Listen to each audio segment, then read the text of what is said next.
Olá, seja bem-vindo a mais uma emissão da STP-TV. Hoje recebo o Ricardo Godinho Gomes. Junto vamos falar do tema Governação e Transparência nos PALOP e Timor-Leste. A nossa conversa começa após uma breve reportagem. Hoje vamos dar a conhecer a ProPalop, cujo objetivo geral é de promover a governação económica nos PALOP e em Timor-Leste e reforçar as competências técnicas e funcionais dos parlamentos, dos parlamentares e da sociedade civil. O objetivo específico é o de melhorar e tornar mais eficaz o controle externo político, judicial e civil das finanças públicas nos PALOP e em Timor-Leste. Mas há mais, muito mais, e é disso que hoje lhe vamos falar. De volta, eu tenho como convidado o Ricardo Godinho Gomes, como disse. O Ricardo é o gestor, digamos que gestor executivo da ProPalop TL. TL aqui quer dizer Timor-Leste. É uma estrutura, digamos que uma brigada que, enfim, apareceu inicialmente como um enforcement para os processos eleitorais dos países africanos de língua oficial portuguesa e também de Timor-Leste, né, nesse esforço de consolidar a democracia nesses territórios, nesses nossos espaços, e que tem progredido por uma série de valências que eu considero serem muito interessantes. Daí o convite ao Ricardo Godinho Gomes, que é, enfim, um velho conhecido meu e que eu tenho o prazer de receber aqui. Boa tarde, Ricardo. Tudo ok? Sei que tiveram agora a fazer a ProPalop teve a fazer, tu tiveste a fazer um périplo pelos países africanos de expressão portuguesa, pelos PALOP. Isto a propósito de quê, nesta altura? Em que não se falam de eleições, os ciclos eleitorais estão mais ou menos fechados até o próximo ano. Porquê essa viagem, esse périplo? Boa tarde, muito obrigado por me receber cá, Abílio. Bom, na realidade, o que tem que se entender é que são dois projetos diferentes, não é? Inicialmente, o projeto a que se refere de reforço dos ciclos eleitorais foi um projeto que foi de março de 2010 até dezembro de 2013, tendo sido concluído, e iniciamos um segundo projeto que é de reforço das capacidades funcionais e técnicas das instituições superiores de controle, tribunais de contas, parlamentos e organizações da sociedade civil para o que é o controle externo das finanças públicas nos PALOP e em Timor-Leste. O que estes dois projetos têm em comum, a fonte de financiamento, a começar.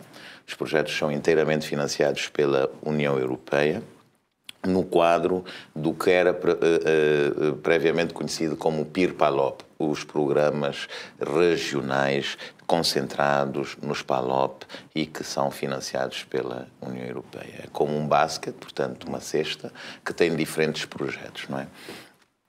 Tendo concluído com sucesso o projeto de apoio aos ciclos eleitorais, que estava baseado na Guiné-Bissau, ou seja, o país responsável por aquele projeto era a Guiné-Bissau, mas a lógica dos projetos é sempre PALOP e Timor-Leste, cobrir, portanto, o conjunto dos países, não se pode dizer uma região, porque eles têm descontinuidade geográfica, não é? Mas cobrir esses países.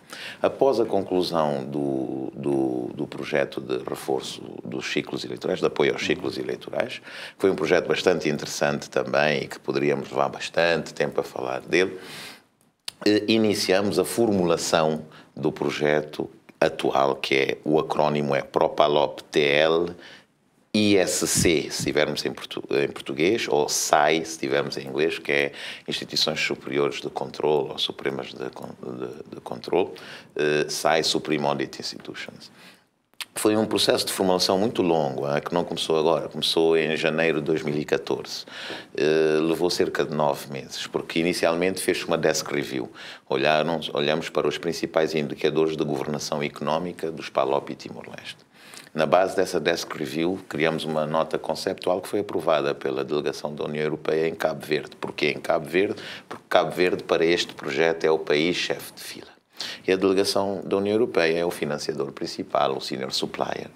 Após a aprovação da nota conceptual, avançamos para um projeto de formulação do projeto mais consistente e, para o efeito, fomos aos países. Já naquela altura fizemos uma primeira visita, que nós chamamos missões de diagnóstico aos 6 países.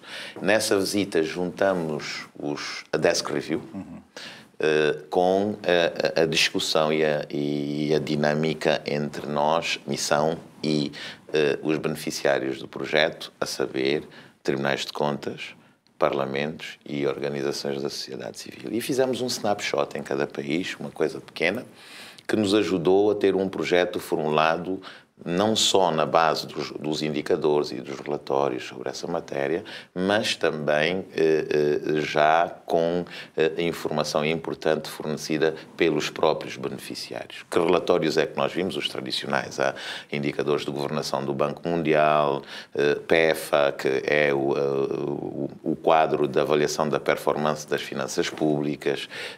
Também tivemos a ver o relatório para a África 2, Governação em África 2 da Comissão Económica para a África das Nações Unidas, onde está o Carlos Lopes. Vimos um conjunto de relatórios e conseguimos traçar um perfil na área da governação democrática que permitiu afinar para o controle externo, não é? Depois de fazermos isso, tivemos o projeto aprovado, assinado, e aí começamos a formulação dos planos de trabalho. Os planos de trabalho foi um processo mais minucioso, em que sentamos-nos com cada instituição em cada país, olhamos para o que eles estão a fazer, os planos estratégicos que têm, outro tipo de apoios que têm tido, as principais dificuldades, olhamos para a nossa desk review e o trabalho teórico que tinha sido feito e fizemos uma formulação com base em resultados de ações, portanto, o que é conhecido como planificação baseada em resultados. Desta planificação baseada em resultados saíram 18 planos de trabalho até dezembro de 2016, que é quando o projeto fecha. Dentro destes 18 planos de trabalho, temos cerca de 1000 e tal ações, com bastantes indicadores. Isso é tremendo. É tremendo. Vamos voltar um pouco atrás, para as pessoas entenderem, enfim, porque aquela primeira fase do Propalop, que era essencialmente dedicada ao reforço do todo o processo eleitoral nesses países, talvez fosse interessante explicar às pessoas em que consistiu esse trabalho. Portanto, esse primeiro projeto. Porquê? Porque nós, enfim, isto é geral nos PALOP, e não só nos PALOP, enfim, isso até pode ser mais ou menos globalizado em termos de conceito. Estamos muito habituados a uma série de instituições, enfim, que sabemos existirem, mas que muito raramente sabemos especificamente como é que a ação dessas instituições afetam a vida cotidiana do cidadão.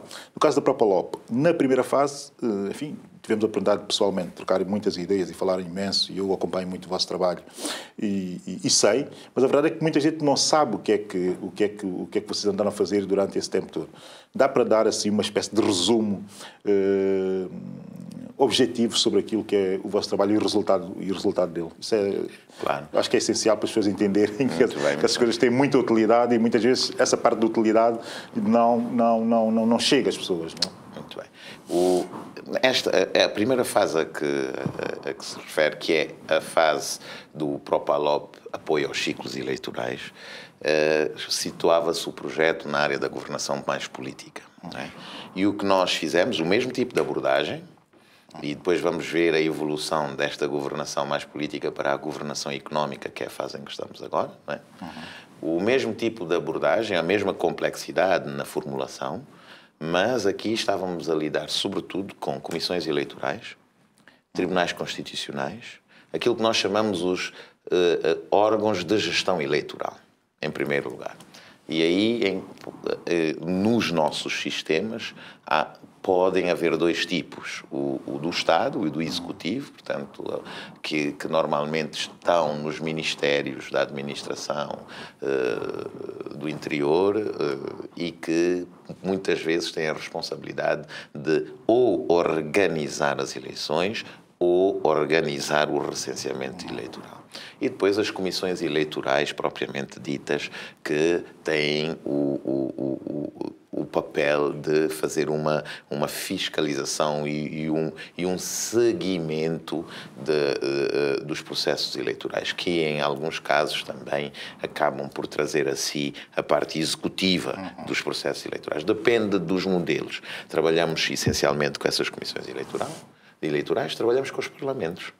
Trabalhamos com os parlamentos por causa dos eleitos e da importância que há em olhar para as eleições de forma holística e num quadro compreensivo de governação democrática e não enquanto processos em si.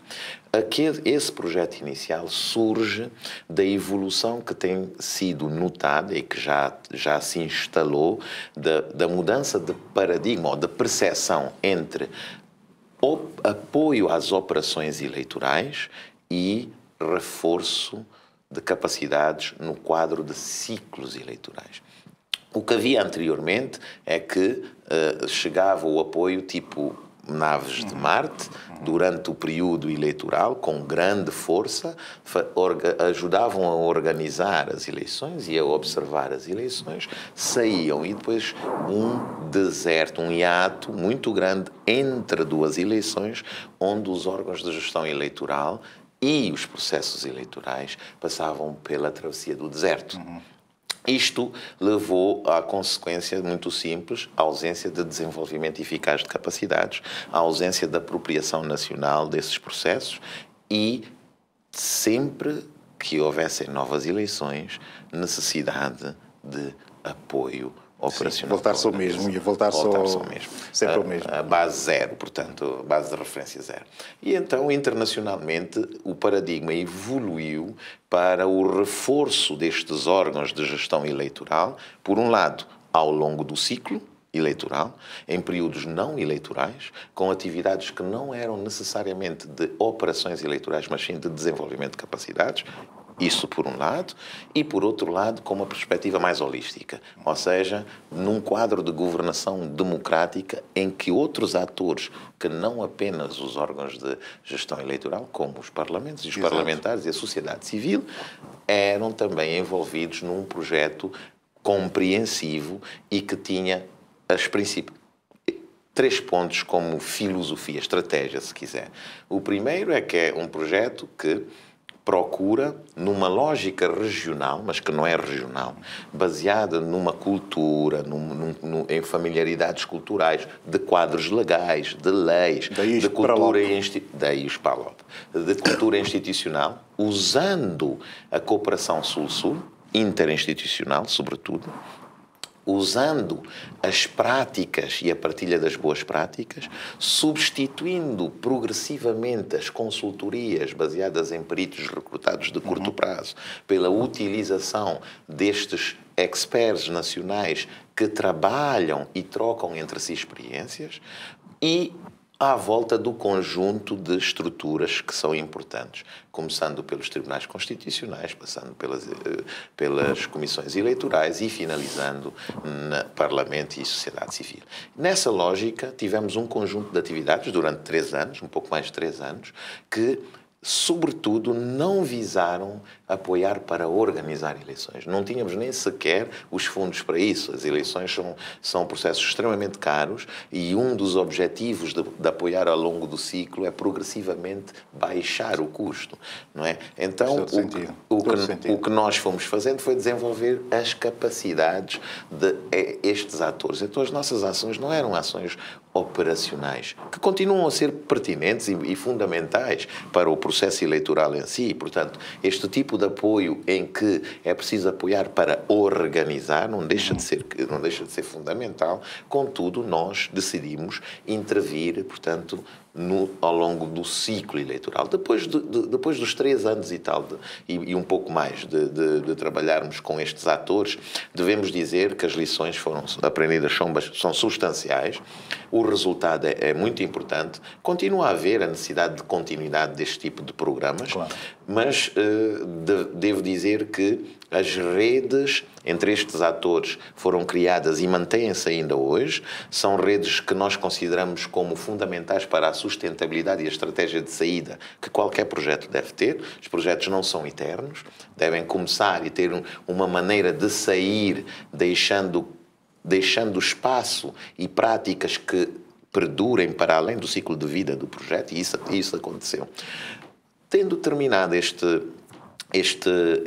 programa que foi bom, primeiro, criou bastante, potenciou, ponhamos a coisa assim, muito mais as relações entre estas estruturas entre si. Segundo, criou bastante fertilização cruzada, que é o que nós chamamos de cross-fertilization, entre diferentes áreas que não necessariamente têm a ver com a prática de organizar eleições e que enriqueceram de que maneira o saber, digamos, através das trocas. O facto de os tribunais constitucionais aperceberem-se da perspectiva, não é, bastante mais técnica dos órgãos de gestão eleitoral e dos timings e do impacto que isto pode ter, conseguimos introduzir formações bastante pertinentes, inclusive na área da liderança, e promovemos bastante a transversalidade do género. Fechamos isso em dezembro. Mas o curioso disso, não é curioso, enfim, pode-se fazer uma leitura de resultado necessário, porque isto é um trabalho, enfim, com alguma consistência no tempo, com muita formação, muita capacitação, digamos, e, como é evidente, tendente a criar massa crítica local. Resumindo, diria que disso se tratou do vosso trabalho nessa fase. As consequências é que, de facto, olhando para as últimas eleições, em grande parte do espaço dos PALOP, foi tudo muito mais, digamos que, normalizado ou normalizável. Porque eu ainda me lembro dos tempos, nas eleições anteriores, em ciclos eleitorais anteriores, que, primeiro, a questão do financiamento colocava-se, mas rigorosamente a todos os países, incluindo os mais ricos. A capacidade de organização interna, em todos os nossos países, incluindo os mais ricos, a questão ainda voltava-se a colocar. E depois toda a questão do ato eleitoral em si e do pós-eleitoral era sempre um sacrifício tremendo, porque ficava sempre com a sensação de que faltava qualquer coisa. Não que o vosso trabalho tenha sido no sentido de eliminar isto totalmente, mas há qualquer coisa de adulto já nos nossos sistemas eleitorais. E é isso que se vai pretender agora com esse esforço dessa segunda fase, em que a coisa deverá ser capacitar também, ainda ao nível da governação económica. Governação económica, estamos a falar do Tribunal de Contas, como disseste há bocadinho, da sociedade civil, e eu aqui na sociedade civil quero parar um pouco. Que sociedade civil é que pode vos ajudar nesse esforço e que sociedade civil é que colabora convosco nesse esforço de consolidação, de facto, de mais transparência e de melhor governação nesses nossos países? Só para fechar a parte da governação política, dizer que a nossa estratégia foi de potenciar as capacidades que já lá estavam. Portanto, nós contribuímos e facilitamos para que a troca de experiências e aqueles que estavam um bocado mais avançados conseguissem apoiar os que estavam um bocado menos avançados. Nós criamos as condições para potenciar que o saber fazer, o know-how que já está nesta comunidade, pudesse ser partilhado para a melhoria daqueles que precisavam mais, só para dizer isso, não é? Em relação à sociedade civil, no quadro deste novo programa, que está mais centrado na promoção da governação económica,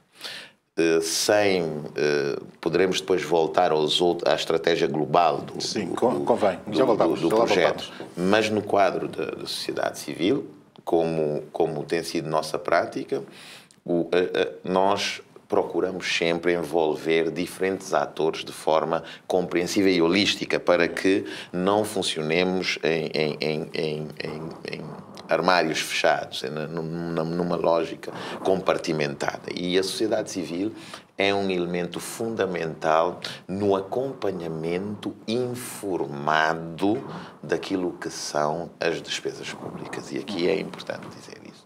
Esta sociedade civil tem diferentes caras, diferentes níveis de desenvolvimento e diferentes estádios nos diferentes países. Logo, não se pode utilizar one size fits all, não se pode utilizar uma abordagem para Sim, porque todos. Uma coisa é, por exemplo, dando um exemplo claro e objetivo também, e concreto ainda, uma coisa é ter, por exemplo, o Centro de Integridade moçambicano, que está extraordinariamente desenvolvido, aliás, nota-se pela atividade deles e pela necessidade de comunicar relatórios que são desenvolvidos por eles. Quer dizer, podemos ir daí até ao lado oposto, não é? Enfim, São Tomé e Príncipe já tem um Centro de Integridade também, está a começar a dar os primeiros passos.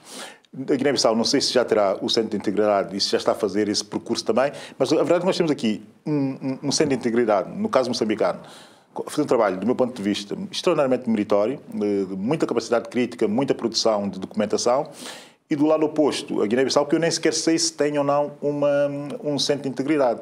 Quer dizer, fazer esse tipo de trabalho em realidades tão contrastantes, isto também não é propriamente algo que seja pacífico, não é? Nem fácil. É uma oportunidade, Abílio, é uma oportunidade, no sentido em que pressentiste o diagnóstico. Existem 3 contextos, tipo, nos PALOP e em Timor-Leste. Um primeiro contexto, que nós chamamos de base de referência quase zero, é o contexto em que se encontra a Guiné-Bissau e Cabo Verde, onde a sociedade civil, o público, as organizações da sociedade civil não estão organizadas praticamente, estão num nível ainda muito limitado e não têm tido trabalho nesta área. Nesta área em particular. O que é que nós estamos a falar? É bom que as pessoas entendam isso. Estamos a falar de uma área particular. Específica. Não é, nem é governação política. Sim. Acesso à informação fiscal de maneira acessível por parte do público. Ou seja, que aquilo que são as despesas públicas, aquilo que são as contas públicas, cheguem ao público em linguagem que permita que o maior número de pessoas possa compreender. E este papel que as organizações da sociedade civil devem desempenhar, essas organizações estão em estádios diferentes nos diferentes países. Então, na base mínima, temos a Guiné-Bissau e Cabo Verde. Na base intermediária, onde estas organizações começam a fazer algumas coisas, temos São Tomé e Angola. E na base um pouco mais avançada, onde o acesso à informação estas organizações já fazem, e já têm bastantes ações de colaboração com o Parlamento, está Moçambique e Timor-Leste. E Timor-Leste estando até mais avançado. Beneficiou muito, se calhar, da sua lei de petróleo e de logo de início ter tido de uma cooperação muito particular com a Austrália e os Estados Unidos, que focalizaram esta área com bastante força e durante bastante tempo. Logo, um programa desta natureza, nosso, tem que ter esta realidade em consideração. E tem. O programa que está a ser desenvolvido no quadro da promoção do acesso público à informação fiscal no nosso projeto é um programa que vai ser desenhado como um só programa com estes 3 contextos, onde promovemos que aqueles que estão um pouco mais avançados possam apoiar os que estão um pouco mais menos avançados. Por outro lado, em os cenários, os contextos onde há mais informação, o público tem mais acesso à informação fiscal, apostarmos em outro tipo de ações. Que outro tipo é esse? É uma evolução paulatina do acesso à informação fiscal para uma análise com base em resultados. Portanto, já não é só em saber quanto é que se gastou, se se gastou, e é começar a evoluir para se gastou-se bem ou podia-se gastar melhor. No intermédio, reforçar, portanto, o papel do acesso do público à informação fiscal. E estamos a falar aqui dos contextos bastante diferentes de Angola e de São Tomé. E no outro, mais um mapping, onde é preciso começarem a trabalhar nessa matéria. As organizações da sociedade civil começam-se a organizar. Não estamos sozinhos nisso. A União Europeia tem bastantes programas nesses diferentes países, conhecidos como PAN, e que têm trabalhado, inclusive é a ação que o Abílio estava-se a referir, CIP, Moçambique, CIP, São Tomé, foi realizada com o apoio desse projeto. E então nós vamos promover essas sinergias também. Mas o público, como eu dizia, é só um aspecto do nosso projeto. Portanto, ou seja, o acesso do público à informação fiscal. Que tipo de ações temos lá também? a questão do orçamento do cidadão. O orçamento do cidadão aqui como a simplificação do orçamento, dos documentos orçamentais, que pode ser a proposta do orçamento do executivo, o orçamento promulgado ou outros dos 8 documentos orçamentais que são conhecidos, a sua simplificação para acesso mais fácil do público, o que já vai acontecendo em diferentes países. São Tomé chegou a fazer o seu, Angola tem um bastante robusto, Moçambique fez o seu, a Guiné está a fazer agora um, com o nosso apoio, e que isto também faz parte, portanto, do trabalho com o público, mas na perspectiva do Ministério das Finanças, porque o orçamento do cidadão, quem produz, é o Ministério das Finanças. Com certeza. Mas aqui uma coisa curiosa. Também podemos pensar, enfim, de forma, digamos que agregada ou associativa, não é? Ou em associação, eu diria. Houve agora um encontro da cooperação da União Europeia, né, do FED, do Fundo Europeu para o Desenvolvimento, vocacionado para a próxima fase, enfim, da subsidização, se pode dizer assim, dos Palopes e também de Timor-Leste. Isso aconteceu agora em São Tomé e Príncipe, exatamente também no momento em que lá esteve a Pro-Palop e, no caso de São Tomé e Príncipe, em que esteve também uma emissão do FMI e do Banco Mundial, se não estou em erro. Isto tudo faz sentido, do teu ponto de vista? Faz todo sentido. Eu estive nessa reunião porque eu sou executor de um projeto inteiramente financiado por essa cooperação. E então eu estive na reunião para apresentar o progresso do projeto, né? E o projeto tem avançado bem e foi feita a apresentação.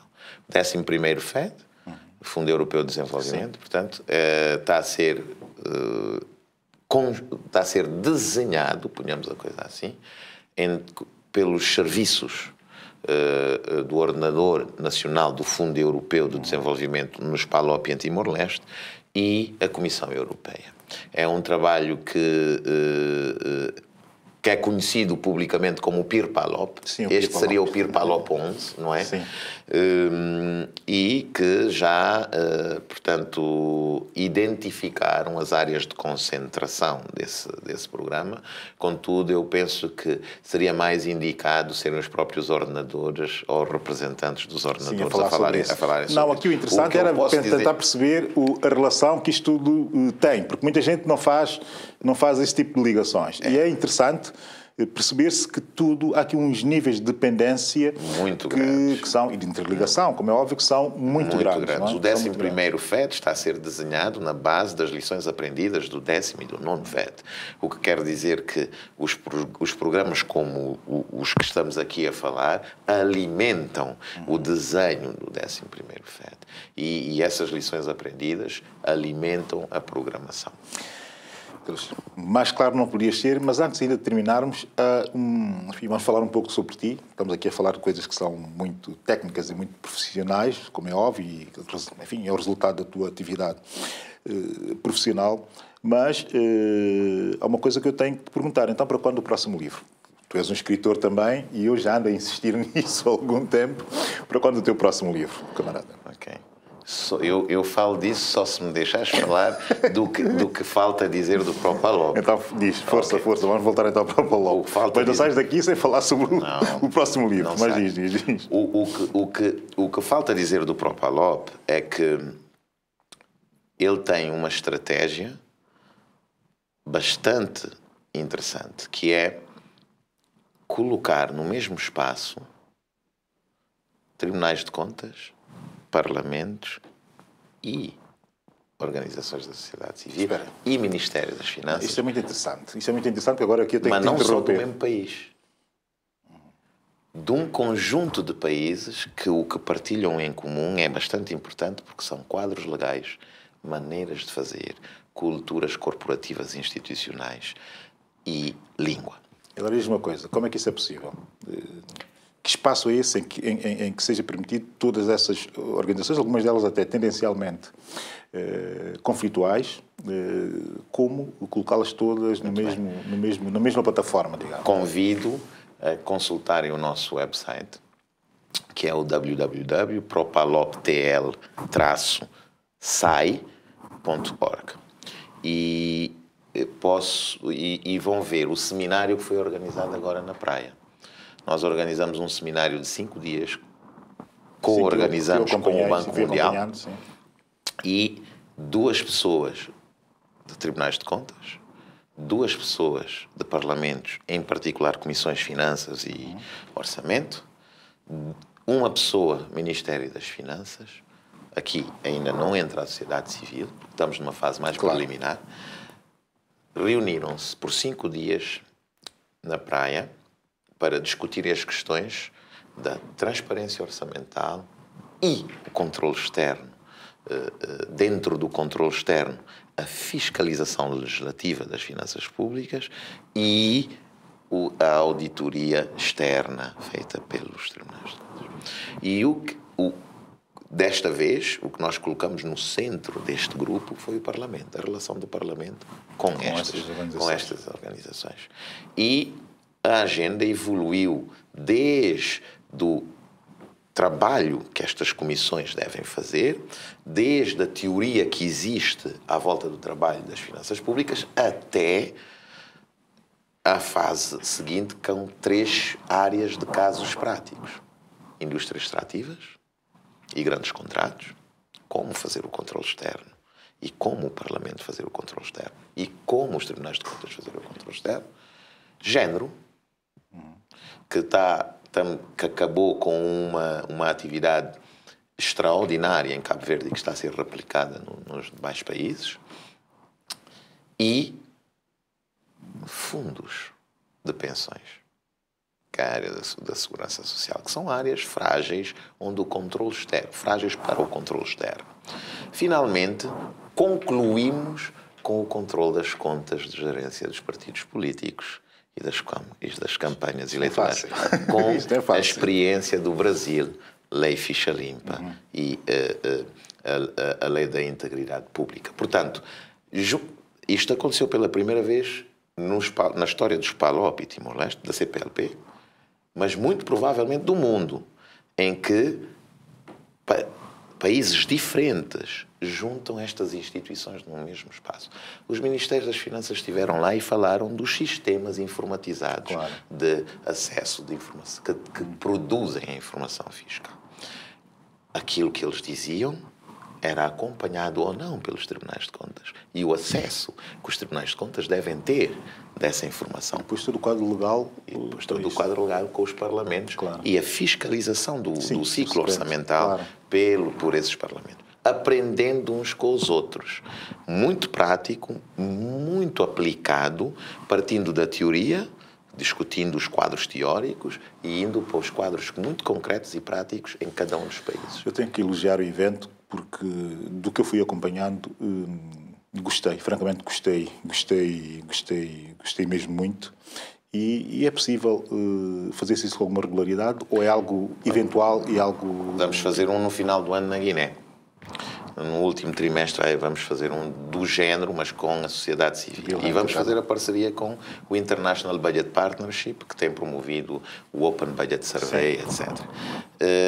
Dizer ainda que este da praia vai ter um e-learning. Portanto, nós filmamos, temos 25 entrevistas que já estão no nosso website, onde as pessoas que facilitaram e fizeram as apresentações explicam de maneira sucinta e resumida aquilo de que falaram.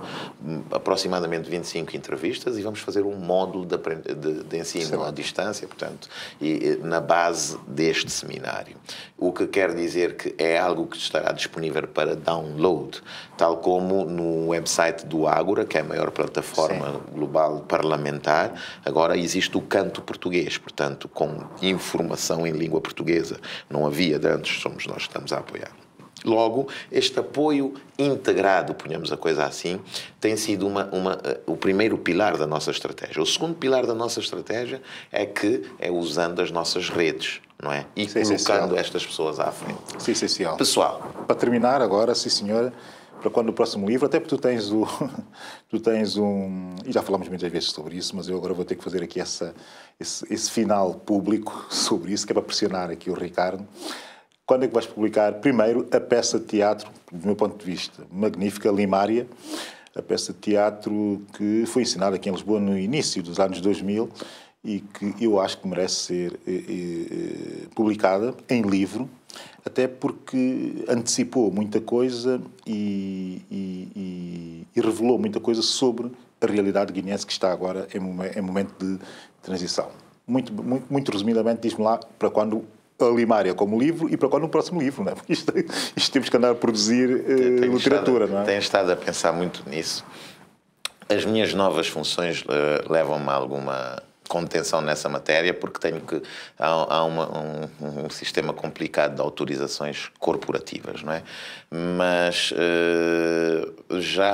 já estou a constituir o meu dossiê de solicitação de autorização para fazer. Estava a pensar numa releitura do ensaio, não é? Aos olhos de hoje. Também faz sentido agora fazer isso aqui, algum upgrade. É um upgrade. Eu, há pouco tempo, como tinha dito, tive a reler o ensaio, quer dizer, ali umas sugestões daquilo que pode vir a ser o cabralismo no futuro e que hoje já pode ser muito mais aprofundado, como é evidente. E evidentemente, a passagem do Alimária para um livro, eu gosto muito dele, da maneira como ele está. Sim, porque é uma peça de teatro. É uma peça de teatro. Mas é uma peça que está usa muito terminologia muito próxima dos guineenses e que poderá precisar de alguma tradução. Há algum trabalho a fazer, é o que pode demorar mais. Eu não vou poder dizer aqui as datas porque tenho andado bastante preguiçoso, para dizer a verdade, com as questões pessoais, não é? E tenho andado bastante envolvido neste trabalho que é a parte profissional. Acho que estes dois projetos são projetos que eu tenho. Tenho de uma segunda peça, que a ideia seria, portanto, o Príncipe de Maquiavel, um diálogo. Nisso e... um diálogo entre um dia o equivalente do que aconteceu no Burkina, aconteceu na Guiné, infelizmente, o dia do fim e duas últimas pessoas dentro do palácio, o mordomo, que é a récita do Príncipe de Maquiavel, com aspas, mas récita mesmo, e o líder, presidente em queda. Isso é giro, porque é uma realidade tão transversal à contemporaneidade que tem... A contemporaneidade não, ao próprio homem, não é? Que é quase como uma angústia do poder, do final do poder. Tenho tido muito em mente e penso que é algo que eu gostaria de fazer. Mas, entretanto, vamos avançando com a governação económica. E ainda bem. Obrigado, Ricardo. Obrigado. Já de seguida, não perca as notícias da semana.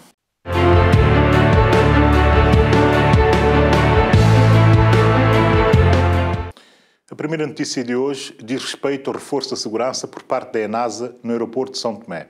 Ora veja. O reforço da segurança no aeroporto internacional de São Tomé e Príncipe faz parte da estratégia da direção da ENASA, que visa a modernização dos serviços aeroportuários do país.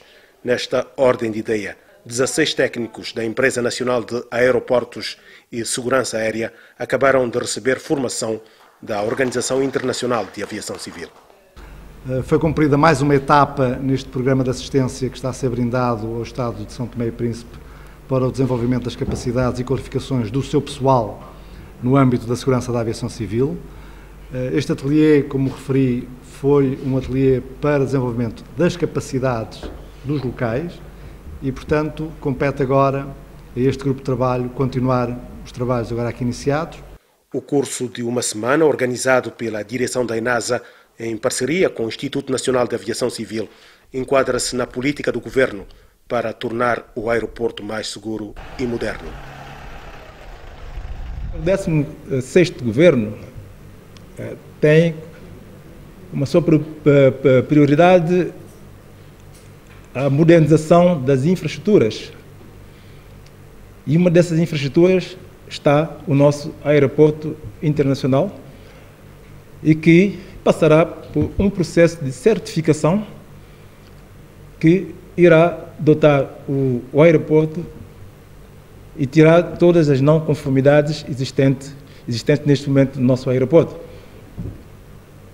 Por isso, este ateliê, que durante 8 dias foi ministrado aos formandos, ateliê muito ligado à elaboração de regulamentos, todos direcionados à segurança aeroportuária, irá, mais uma vez, dotar todos os participantes, os utilizadores do aeroporto, as companhias de aviação, de ferramentas que irão permitir que o aeroporto esteja na altura e de prestar serviços convenientes de qualidade aos utentes, aos passageiros.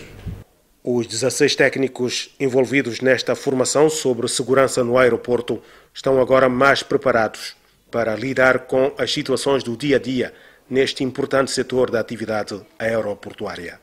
Com as ferramentas que nós recebemos, já temos aqui alguns quadros que inicialmente já tinham elaborado o documento.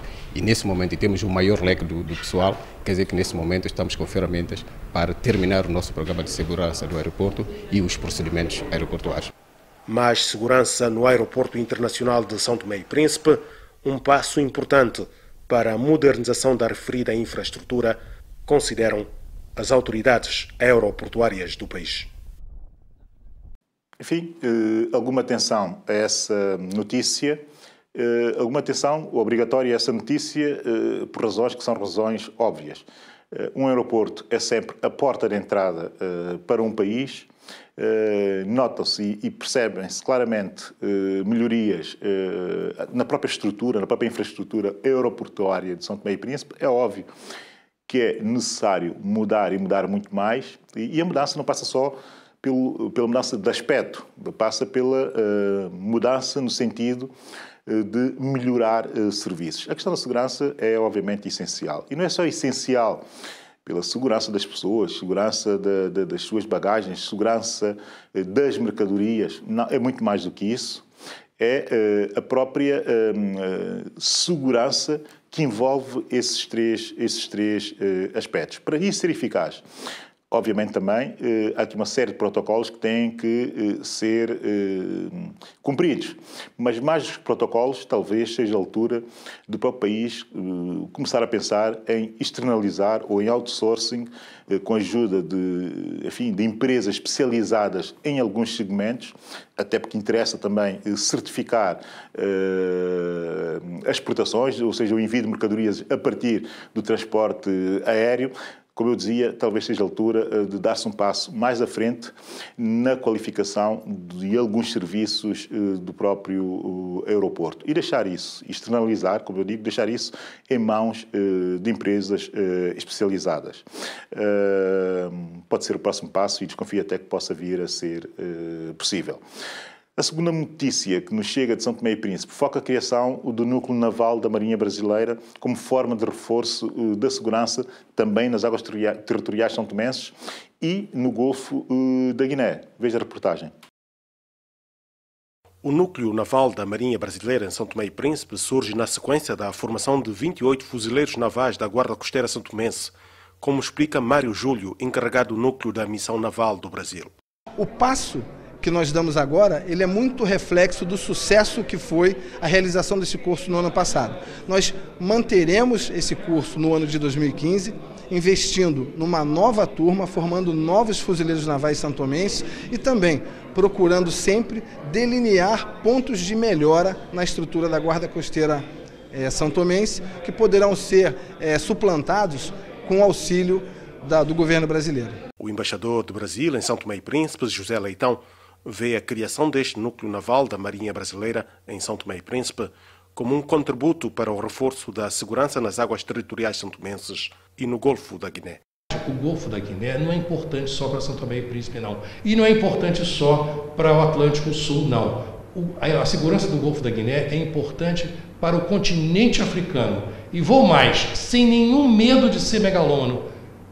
muito importante para a segurança internacional, se vocês quiserem, para a segurança mundial.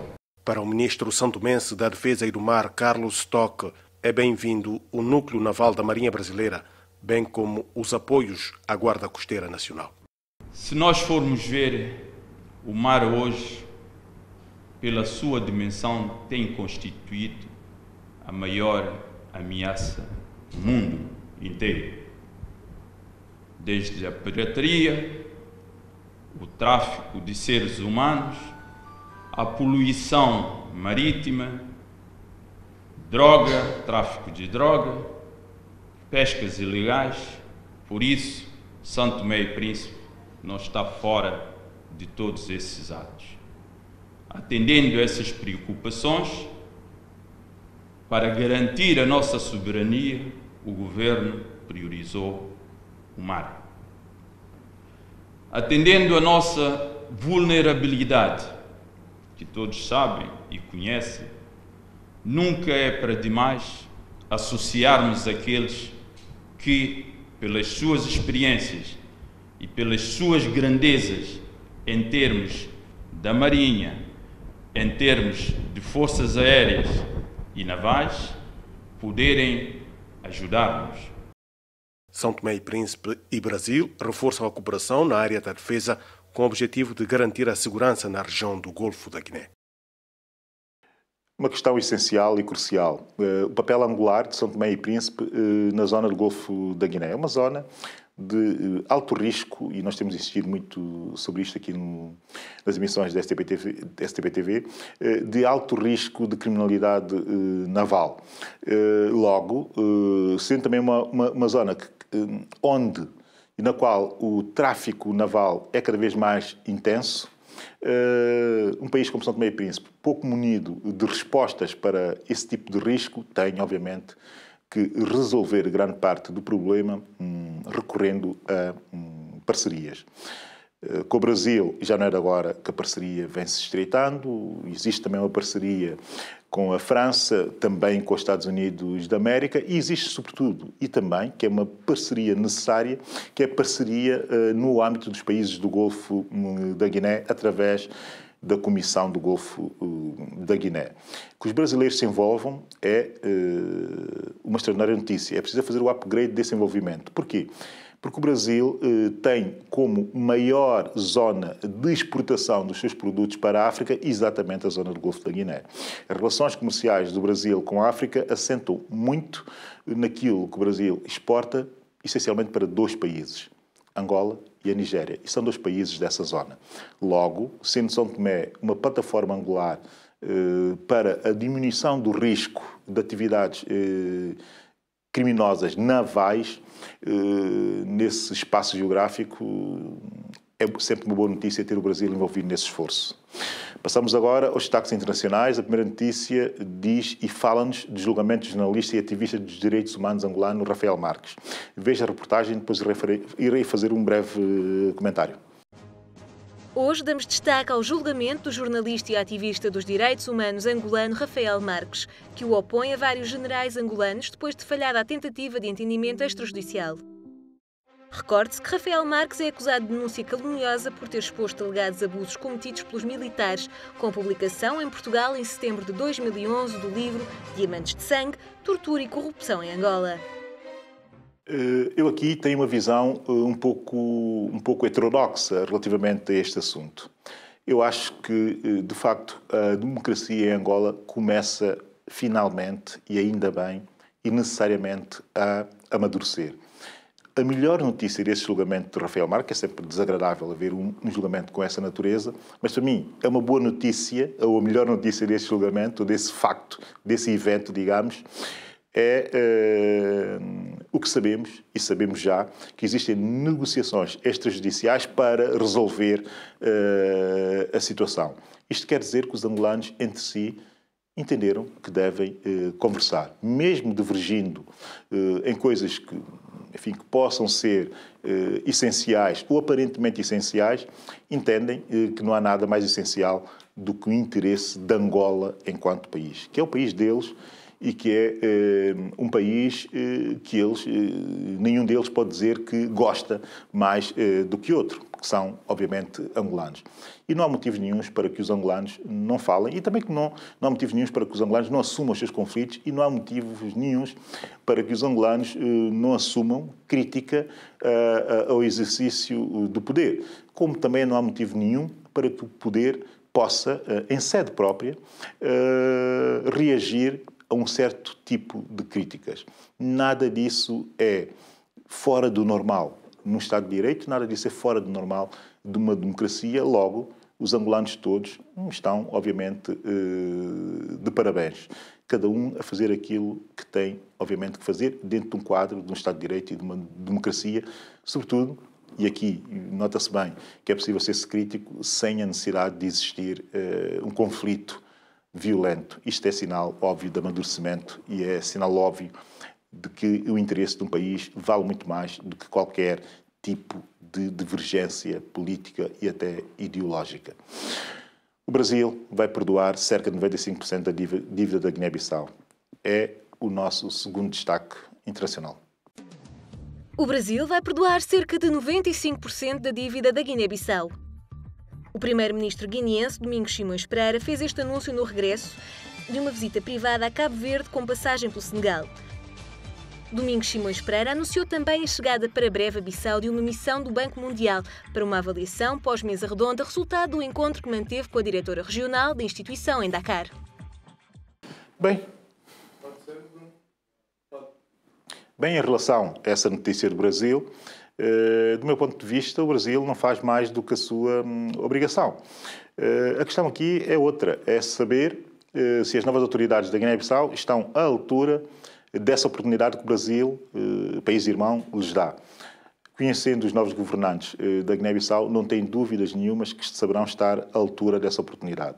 Porque perdoar uma dívida é abrir as portas para um novo ciclo, e esse tipo de ciclos que são abertos por esse tipo de oportunidades têm que ser, obviamente, ciclos virtuosos.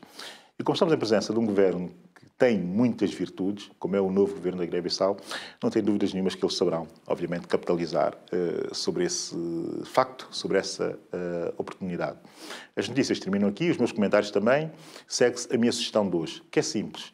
Tivemos aqui o gestor da Propalop. Logo, aconselho vivamente a irem ver o site dessa organização e a navegarem pelo site e abrirem os documentos e tentarem perceber o valor que significa fazer parte de uma organização deste género e como a ação dessas organizações, que nós muitas vezes desconhecemos, são muito relevantes para a governação nos nossos Estados.